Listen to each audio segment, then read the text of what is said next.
जय हिंद। आज हम अपने YouTube चैनल में फिर से किरचॉफ के द्वितीय नियम को फिर से बताने जा रहे हैं। तो किरचॉफ का पहला नियम हम पार्ट 1 में बात कर चुके हैं, डिस्कशन कर चुके हैं। अब किरचॉफ के द्वितीय नियम को बताने जा रहे हैं। आप सभी लोग नोट करें, किरचॉफ का द्वितीय नियम, किरचॉफ का द्वितीय नियम।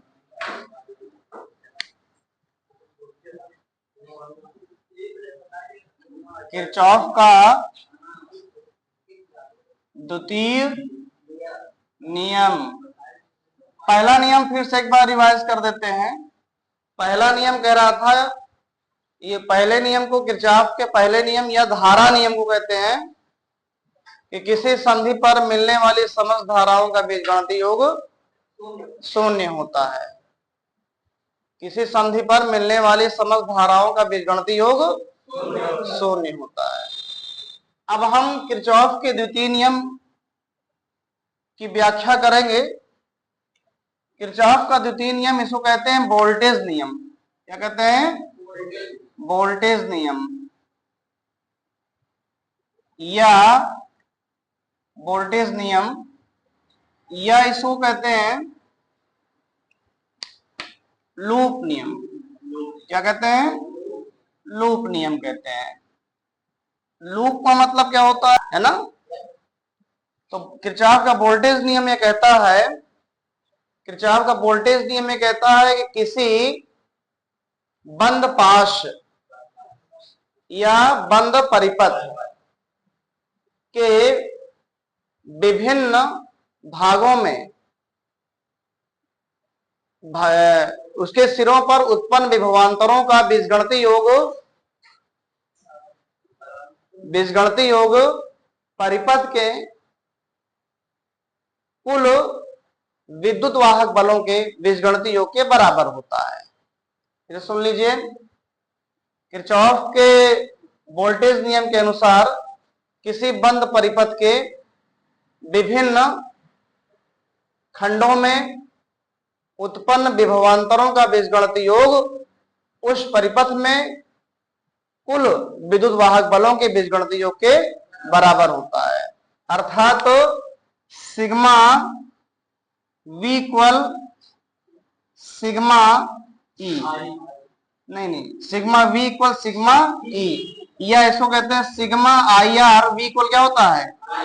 या sigma I R equal sigma E, summation I R equal summation E, sigma I R equal sigma E. ठीक है, ये लूप का नियम। चाहे लूप का नियम लिख दें क्या बोर्ड पे? लूप का नियम लिख देते हैं।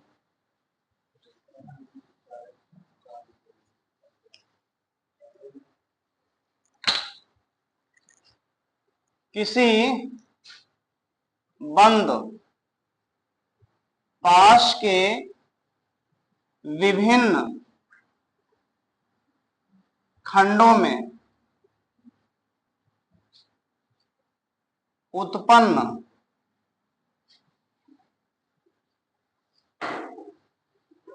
विभवांतरों का बीजगणितीय योग अलजेब्रिक सम, बीजगणितीय योग उस परिपथ या पाश में कुल विद्युत वाहक बलों के बीजगणितीय योग के बराबर होता है। बीजगणितीय योग के बराबर होता है। तो यहां पर लिखेंगे, अर्थात सिग्मा वी इक्वल सिग्मा ई, sigma V equal sigma E, या ऐसे को लिखते हैं sigma I R equal sigma A, note करो इसको सभी लोग। किरचॉफ का वोल्टेज नियम ये बताता है कि ऊर्जा संरक्षित रहती है, अर्थात किरचॉफ का वोल्टेज नियम ऊर्जा संरक्षण के नियम का पालन करता है। क्लियर? चलिए इसका एनालिसिस करते हैं।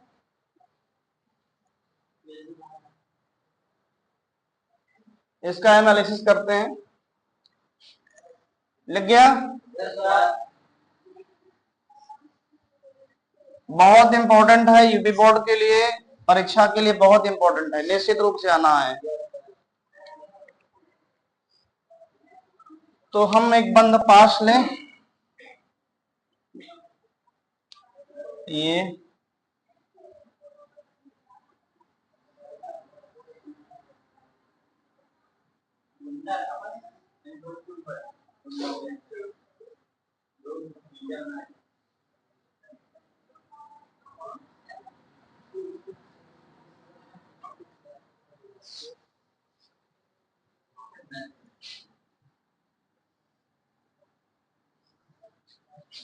देखो ये एक बंद क्या है, पास है, वैद्युत परिपथ है जो बंद प्रकार, बंद टाइप का है। इसका ईएम एक सेल है, इसका ईएमएफ E1 है, इसका ईएमएफ E2 है। ये का रेजिस्टेंस लगे हुए हैं R1 R2 R3।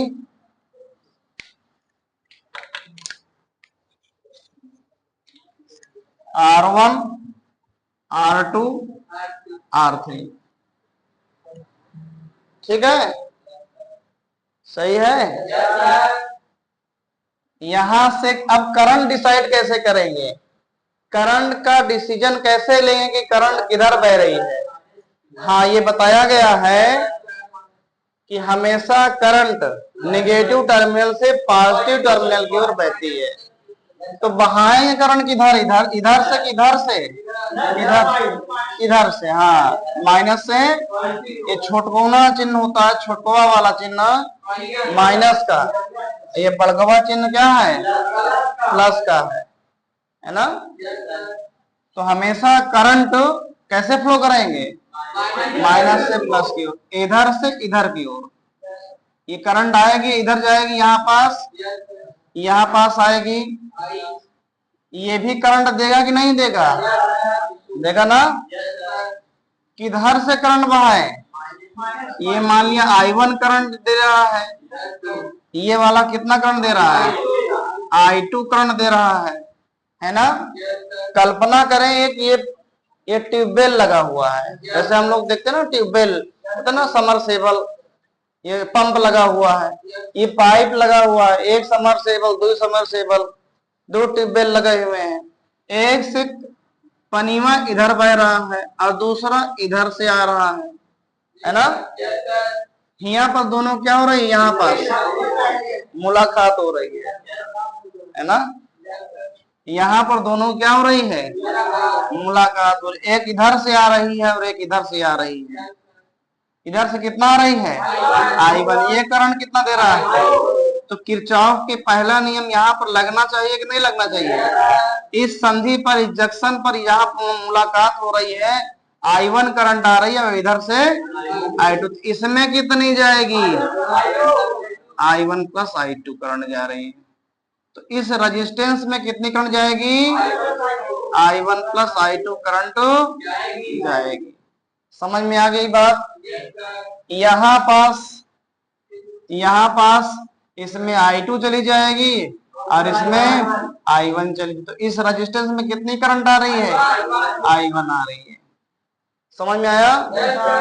एक बात और, विद्युत वाहक बल का चिन्ह कैसे देखेंगे, विद्युत वाहक बल का चिन्ह कैसे देखेंगे, उसके देखने के लिए सबसे पहले देखिए, अगर हम निगेटिव टर्मिनल से पॉजिटिव की ओर चल रहे हैं, किधर से, नेगेटिव से पॉजिटिव की ओर, नेगेटिव है ये पॉजिटिव है, नेगेटिव टर्मिनल से हम पॉजिटिव टर्मिनल की ओर चल रहे हैं, इधर से इधर की ओर, समझ बात आ गई।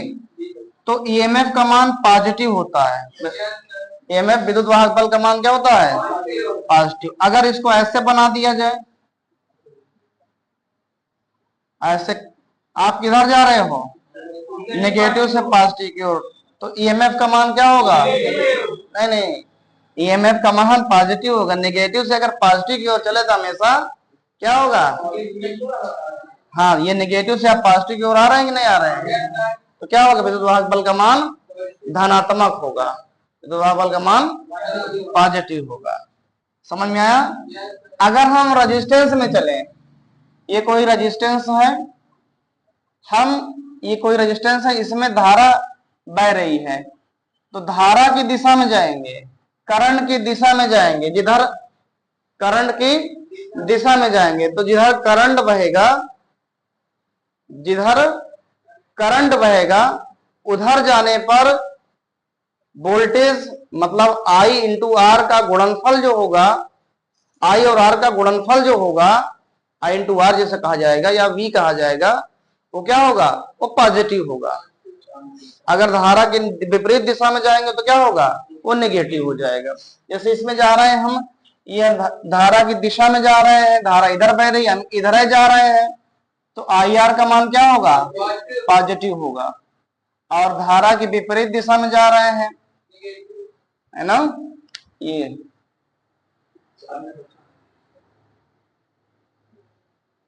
विपरीत दिशा में जा रहे हैं, इधर की ओर, धारा इधर जा रही है, इधर जा रहे हैं, तो IR का मान क्या होगा, नेगेटिव हो जाएगा।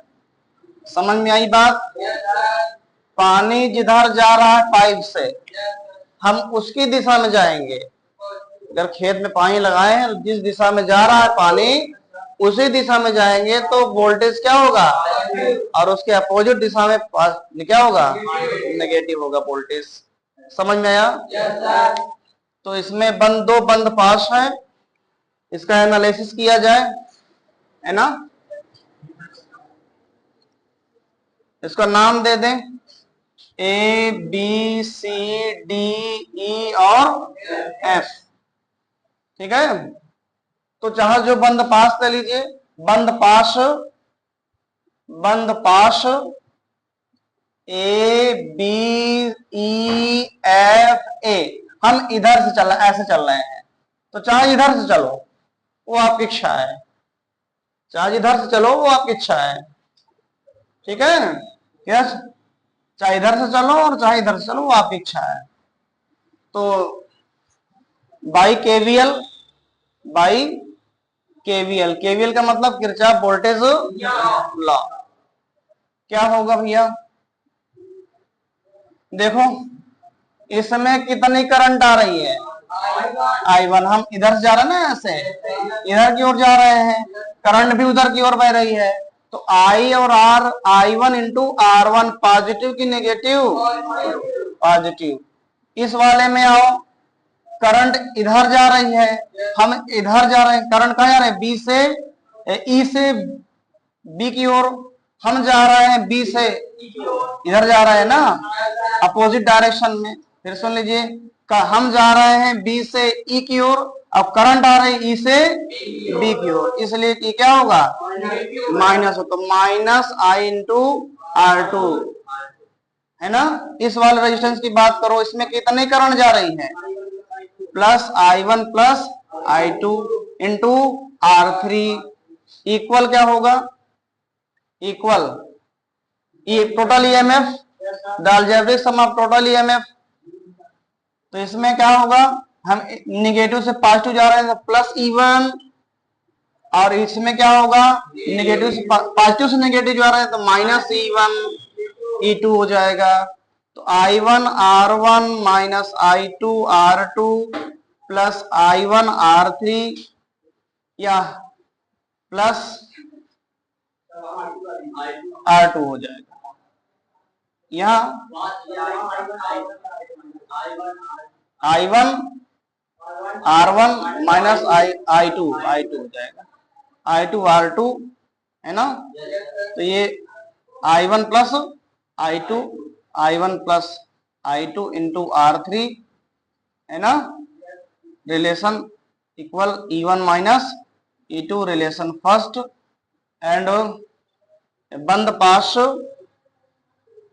पास B C D E B में है ना।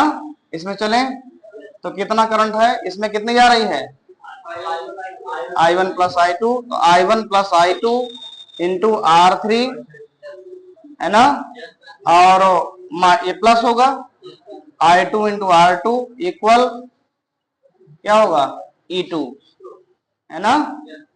Clear relation. सेकेंड, और एक आई यहां से निकाल लो है ना, ठीक है।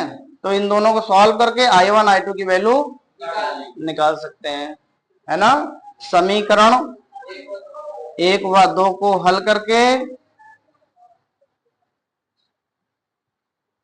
I1 व I2 का मान